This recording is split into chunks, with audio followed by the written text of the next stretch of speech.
This is Fame Ministries with Dr. Booney Crawford.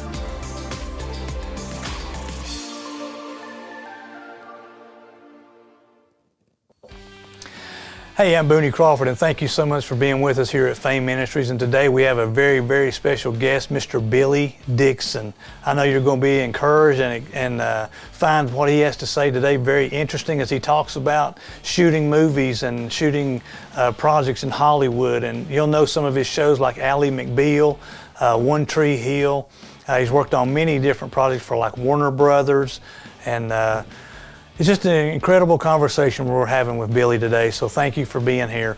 If you've not yet done it, and we would like to encourage you, if you're watching this from YouTube, to hit the like button, hit the subscribe button, and hit that little bell so that you can be notified as we shoot more projects for Fame Ministries.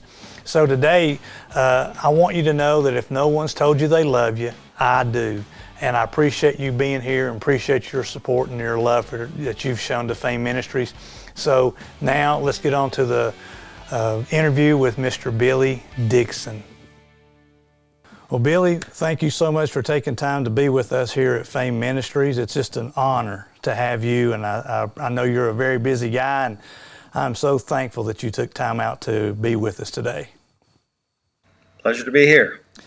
Well, I want to go into a little bit of description for you, and I know I'm not going to hit it all, but you know, the Bible says, let another man praise you. So I'm just going to throw this out there and just say that you have had such a successful career as a director and producer and writer, and you are a two-time Emmy-nominated director for Ally McBeal and One Tree Hill. And you have worked with some of the biggest names in Hollywood, and I'll let you talk a little bit about that here in just in a minute, but you also worked on Halloween, and those will take you back, I guess, to some good memories. But the projects that I was able to work with you on were Secret Agent Dingledorf, which was a children's movie written by Bill Myers. Mm-hmm. And most people probably who follow us here at Fame Ministries will know Bill from Focus on the Family, and he's written a lot of books, and I know you are partnered up with him to do that. But just talk a little bit about your career as a director and the things that you were able to see and experience in Hollywood. Wow, that's a pretty broad question. You know, I started as a cinematographer, and well, I mean, when I started back in 1977, so that dates me a little bit, I really wanted to get into Christian films.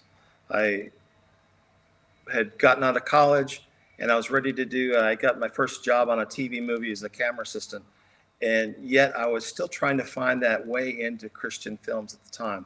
I was raised in a Baptist church with my parents, you know, went every Sunday. I probably wasn't the best kid on the block, but I was raised with really a good background from my mom and my dad, and I wanted to do Christian films. I wanted to tell stories. That was why I got into the business. So I had been going to this church in Pasadena, California, who pastor was one of the I don't know, he used to do Christian films. I don't know how big he was because I can't remember it right now, but he was doing a lot of Christian films at this time. And I started attending his church, just wanting to network and see where he was going, to see where, you know, I fit in, if I did fit in. And that's the church I got baptized in. And I got baptized right before I was starting my very first job on a movie for TV as a camera assistant. But what I realized about Christian films at the time was a lot of them were preaching to the choir. And that's not what I wanted to do. I wanted to reach out and make films at the time that were more toward a secular audience, or at least combine the two, that made good movies for people that had a Christian overtone to it. So it never really gelled at the time. So I went through my career as a cinematographer, working on regular films, MTV, game shows, 4-camera shows, and I started shooting TV movies for NBC and CBS. And then I started doing television series like Ally McBeal and several others. But in the end, as I got older and more frustrated, I had been writing scripts this whole time of family movies and things like that. I think I wrote Believe back in 1990 something. So it took about 20 years to get to the screen. And there were a lot of changes I had to make in the script because of technology that had changed. You know, cell phones were around now, and it kind of changed the storyline a bit. But as I grew older and more into wanting to make these type of films, I really started to think, well, my career is not going the way I want to go. I'm on TV shows that I don't want to be on. I don't believe in what they're saying. I don't believe in some of the people that I've been working with. I really wanted to start producing and really concentrating on the part of telling those stories again. So that's sort of where the trajectory went to. In the past, I'd say almost 10 years, I've been gearing myself to making more of these types of films, working on these types of projects. I'm now teaching in a Christian school right now and working with other young filmmakers. We're doing films for the 168 Film Project, which is a Christian organization, and they make short films. So those are the things that I've been trying to do, along with writing and developing other projects for the Christian community.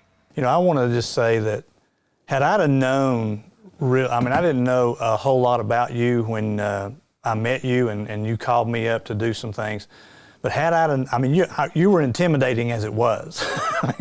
I was nervous. I was thinking, am I going to do this right or not? But had I have known your true background and all that you had experienced, I really would have been intimidated. Oh my! So you did an amazing job for us. So well, you were such a humble guy, and I would have never known had I not researched and read up on some things. And I think I read some things before you even got into writing and movies and Hollywood and all that were just brilliant things. Are you not like into aerospace or something like that? Yeah. I wanted to be an astronaut when I was younger. So when I graduated high school, I worked for NASA for 2 years while I was going to college. Wow. And it gave me the opportunity to really build more on my filmmaking career because I had such an amazing job.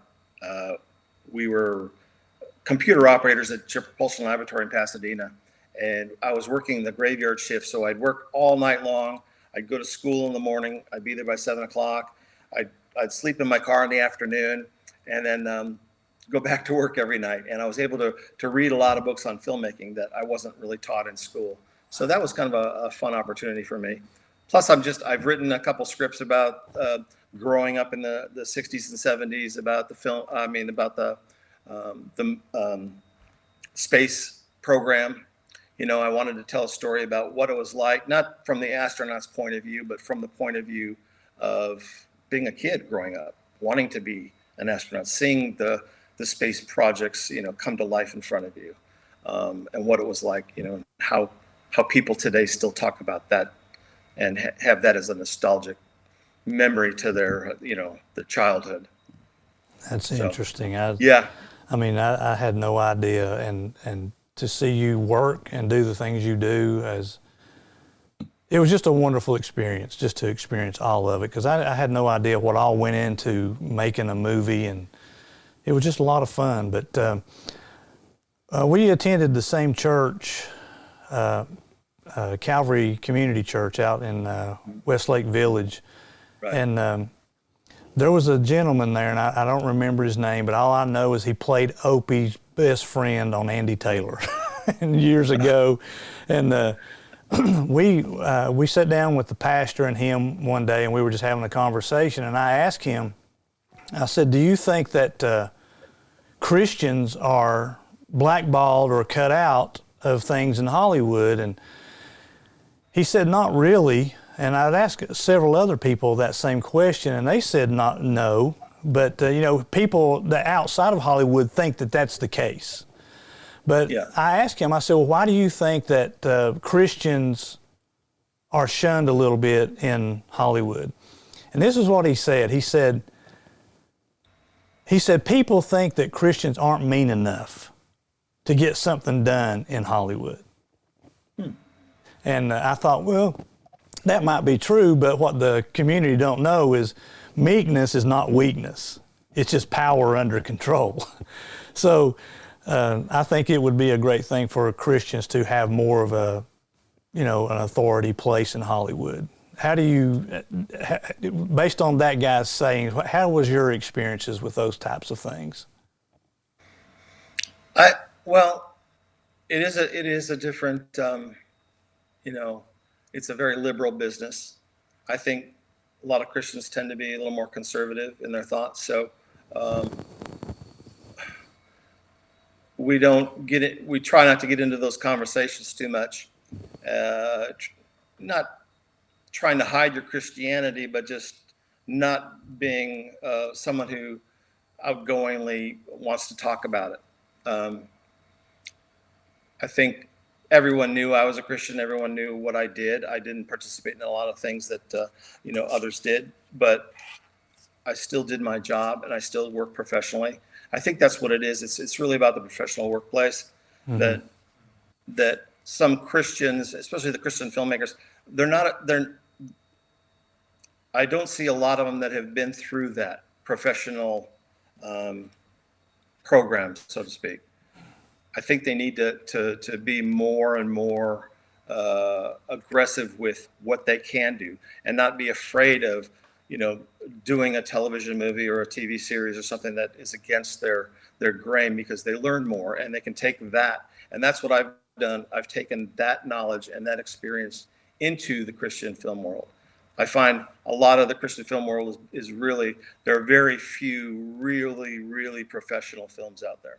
Mm-hmm. And I think it's because they haven't gone through that training ground, so to speak. I had this same conversation. A lot of them are based out of churches and young kids and students who really want to kind of make Christian films because they you know, I get the same thing. They want to change the world and they want to do something different. But you got to have that experience. You got to have the quality that comes with the secular, so to speak, films, and translate them into Christian films so people don't see a difference in them. Mm-hmm.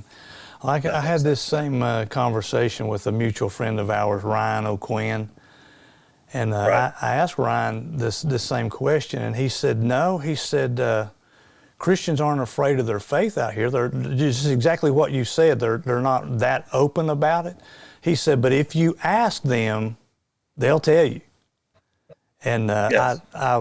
I said, well, that's what Fame Ministries is here for, because we want to capture those stories and those thoughts about the media. And, you know, it's been said that the American media is the #1 influence on our culture. And some polls have even said that it's the #1 influence on world culture, what comes from American media. So I know the importance of it, and I appreciate you sharing those words about your faith in Hollywood. I'm going to show a trailer of Believe, and we were a part of that with you, and I even still have my hat. You gave me. Oh, that's great. Yeah, you gave one of the few hats. Yeah. You gave me the hat at the premiere in Bristol, and it was such an honor to be there. But let's just take a look at that trailer real quick. Hey, made it! Great turnout. Not bad. Hey, let's give it up for Mr. Matthew Payton. This guy knows how to throw a party, doesn't he? My grandfather started the festival as a gift to this community. Matthew, you're tapped out. The doors to Payton Automotive closed. You put half these people out of work. Does it taste like poverty? Does anybody need any help? Are you okay? Oh, are you too? My name is Sharon. My son Clarence, he found you. You can call me CJ. We've been praying for you, and we don't even know your name. I'm Matthew Payton. Like the Christmas pageant, Peyton? This year, I'm gonna be the big guy. Gabriel. Okay. I don't think the pageant is possible anymore. All things are possible to those who believe. What happened? A little boy found me. His mother took care of me. That's not true, is it? What people are saying? There is a difference between people who sign the check on the front and people who sign the check on the back. When you tell this town, I would hate to see what happens next. As far as the festival goes, I cannot continue this tradition. I think you may have had the funds and then they've been misappropriated. I didn't want any of this to happen. I believe in you, Mr. P. I think you're in a little bit of trouble. Why don't you strive to give CJ something better? I strive to help these people. I mean, the world, it's here. It's inside. These folks needed a place to stay warm last night, so I gave it to them. You've given us all a tremendous gift. I think you have a new friend. My new friend thinks if he believes hard enough, he's going to be in the pageant. What do you believe, Matthew Payton? Matthew, you gotta get back here right away. There's a fire. Where's your mom? We're still inside. We have to go find her. When he saved you, he saved all of us. When you don't have anything in life, faith becomes your most valued possession. If you believe in your heart, it will come true.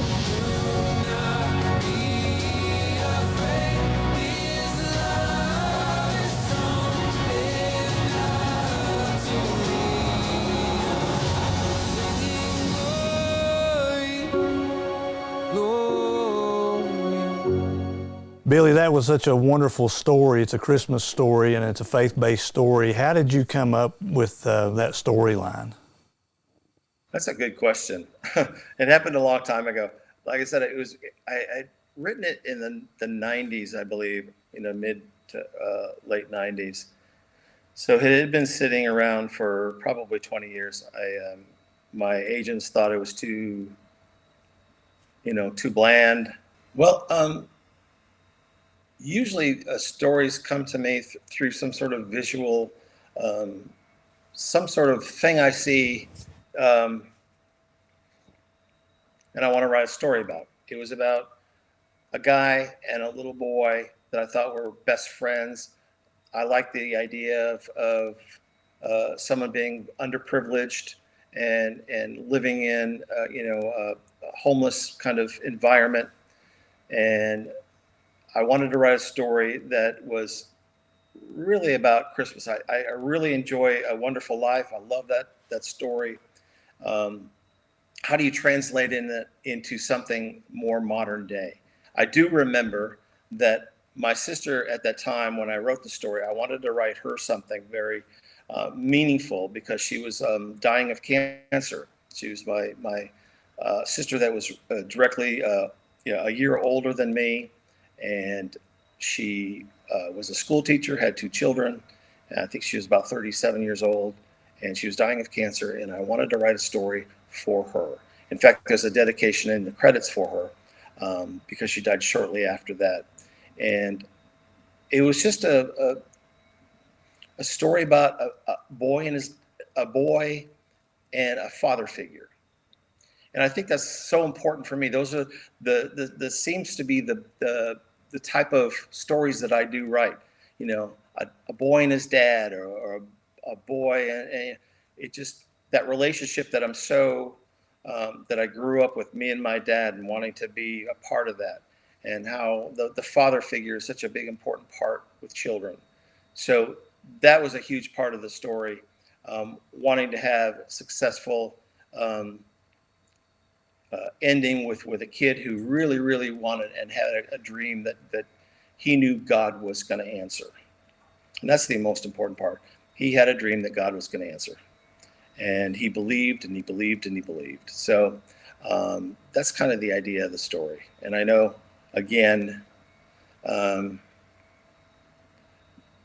the interesting part about that is I did write a part 2, which I actually think is a much better story. So do we have a sequel? Right after we finished, yeah, it was a sequel. And right after we finished, I sat down and I slammed out a part 2, which I think is a wonderful story. And it was really about the ending that I did want for part 1. Part one didn't end the way I wanted it scripted, but I had to fight with everybody to get it made that way. So I let it happen. However, part two does take it to that direction. I'll leave that open for you. Okay. Interpret it the way you want to interpret. But believe, through the speaking of Ryan O'Quinn, I had hired Ryan O'Quinn to do some commercials for me at the time, back in I think it was 2015, and I met him through that church. I saw him do some stand-up comedy that I thought was really fun. I was doing some commercials for a game that I had developed, and asked him to be a part of that. So Ryan O'Quinn did a great job for me. We became friends, and I handed him a couple scripts and said, hey, what do you think of these scripts? Would you be interested if we could ever get the money to do them? And he said that believe resonated with him, and let's see if we can do that. And he thought of his hometown, Grundy, Virginia. Can we go there and make something happen there? And that sort of just took off in a storm, and 6 months later, we're making the movie, having raised the finances and gotten everybody on board. But since the movie was written 20 years prior to that, I did have to spend a good month or two rewriting the story to fitting it into more of a contemporary version that made it be more realism to 2016. Interesting. I've always been amazed at how I've been doing a lot of videos with songwriters in Nashville, and just to hear them talk about how they came up with the lyrics and the tags and the choruses and things like that to make a song.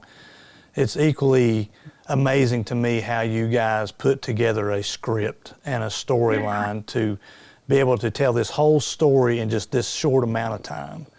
So I hope that everyone who watches this, who's not seen the movie Believe, will go check it out. So it's a great story.